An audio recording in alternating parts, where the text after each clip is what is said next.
আসসালামু আলাইকুম, সবাইকে স্বাগত জানাচ্ছি বিডি বাংলা সংবাদের নিয়মিত আয়োজন আজকের সময়। আপনাদের সাথে আছি আমি মোহাম্মদ মাসুদ রানা। চলুন জেনে নেওয়া যাক এখন পর্যন্ত ঘটে যাওয়া পুরো পৃথিবীর প্রধান খবর। গাজা উপত্যকায় ইসরায়েলি হামলার 200 দিন পার করল গত মঙ্গলবার। দীর্ঘ এই সময় সেখানে মৃত্যুপুরী তৈরি করার পাশাপাশি ধ্বংসলীলা ছাড়া আর কিছুই অর্জন করতে পারে নাই দখলদার ইসরায়েল। এই দিনটি উপলক্ষে দেওয়া এক ভাষণে সে কথাই মনে করে দিল হামাসের সামরিক শাখা আল কাসাম ব্রিগেড। দুর্ধর্ষ এই শাখার মুখপাত্র আবু বাইদা যুদ্ধের 200তম দিবস উপলক্ষে দেওয়া এক বক্তৃতায় বলেছেন, গাজাতে যুদ্ধ শুরু করার পর থেকে ইসরায়েল তার সমস্ত লক্ষ্য অর্জন করতে ব্যর্থ হয়েছে। এই 200 দিনে গাজায় হামাসের প্রতিরোধ ব্যবস্থা ছিল ফিলিস্তিনের পাহাড়ের মতো উঁচু এবং সুদৃঢ়।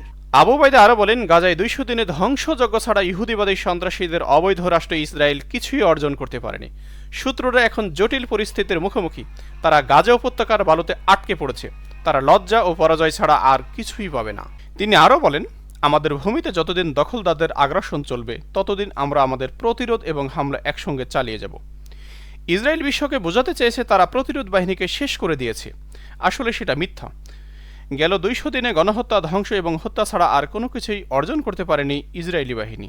ইসরায়েলের প্রধানমন্ত্রী নেতানিয়াহুকে উদ্দেশ্য করে আবু বাইদা বলেন, আপনার মৃত্যু, আপনার দখলের অবসান এবং আপনার পতন, আপনার ভাগ্য এবং বিশ্বের সামনে আপনার কান্নাকাটি, আপনার ভাবমূর্তি পরিবর্তন করতে কোনোটাই সাহায্য করবে না, বরং পুরো বিশ্ব চিনবে আপনাকে একজন হত্যাকারী হিসেবে। হামাসের সামরিক শাখা আল কাসাম ব্রিগেডস, আল আকসা শহীদ ব্রিগেডস এবং প্যালেস্টাইন ইসলামিক জিহাদ পিআইজে আন্দোলনের কুর্স ব্রিগেড সহ আরও বেশ কয়েকটি প্রতিরোধ দল গাজা উপত্যকা জুড়ে অবস্থান করছে এবং ইসরায়েলি সেনাদের বিরুদ্ধে তারা অভিযানে নিয়োজিত রয়েছে। তারপরেও ইসরায়েল মনে করে রাফা শহরেই হলো হামাসের চূড়ান্ত এবং শক্ত ঘটে, তাই তো মরিয়া হয়ে জনকিরণে সেই শহরে ধ্বংসাত্মক হামলার পরিকল্পনা করছে ইসরায়েল। তাই তো আবু উবাইদা জানান, গাজার নির্দিষ্ট কোনো স্থান নাই, বরং প্রতিটা ইঞ্চিতে রয়েছে হামাসের ঘাঁটি। হামাস মিশে আছে গাজার প্রতিটি ধূলিকণায়। ইসরায়েলের বিরুদ্ধে কি একত্রে হতে চলেছে ইরান ও পাকিস্তান? ইরান ও পাকিস্তানের সম্পর্ক কিছুটা আবহাওয়ার মতো, এই ভালো তো এই খারাপ। এই তো গেল গত কয়েক মাস আগে দুই দেশের সম্পর্ক রূপ নিয়েছিল দা এবং কোণায়। এখন সেই সম্পর্কের আবার জোট বাঁধতে চলেছে।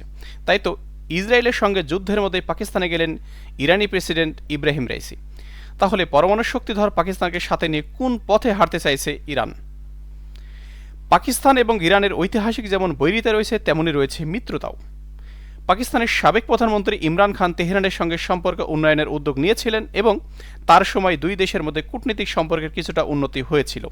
তবে ক্ষমতা থেকে ইমরান খানকে অপসারণের পর এবং সেনাবাহিনীর সহযোগিতায় পশ্চিমা সমর্থনপুষ্ট রাজনীতিবিদদের ক্ষমতায় আসার পর সেই ধারাবাহিকতা কিছুটা থমকে গিয়েছিল। কিন্তু প্রেসিডেন্ট রাইসির সফর এবং নতুন বার্তা দিতে যাচ্ছে, এমনটাই মনে করছেন কূটনৈতিক বিশ্লেষকরা। প্রশ্ন উঠেছে, ইসরায়েলের সঙ্গে চলমান দ্বন্দ্বের প্রেক্ষাপটে কি পাকিস্তানকে কাছে টানতে চাইছে ইরান?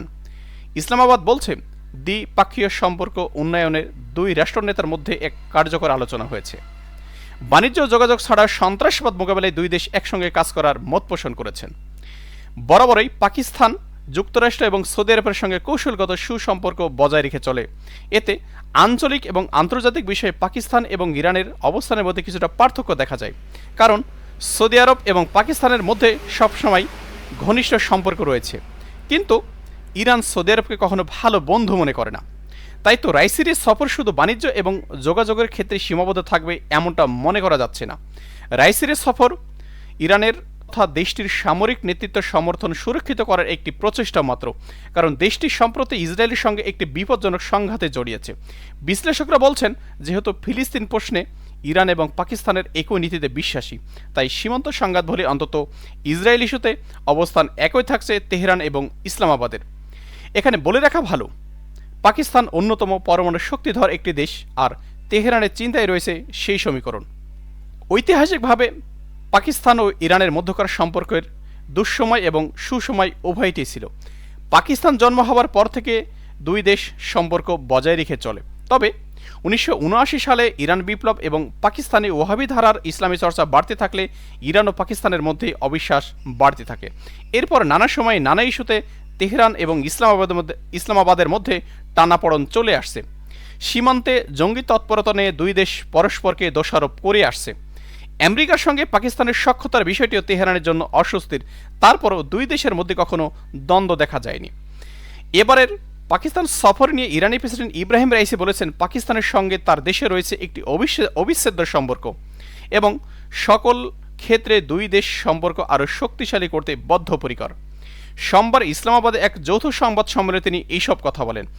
ভিডিওটি ভালো লাগলে চ্যানেলটিকে সাবস্ক্রাইব করে আমাদের পাশে থাকবেন এবং কমেন্ট করে জানিয়ে দিন আপনার মূল্যবান মতামতটি। আজকের মতো এখানে বিদায় নিচ্ছি। আসসালামু আলাইকুম।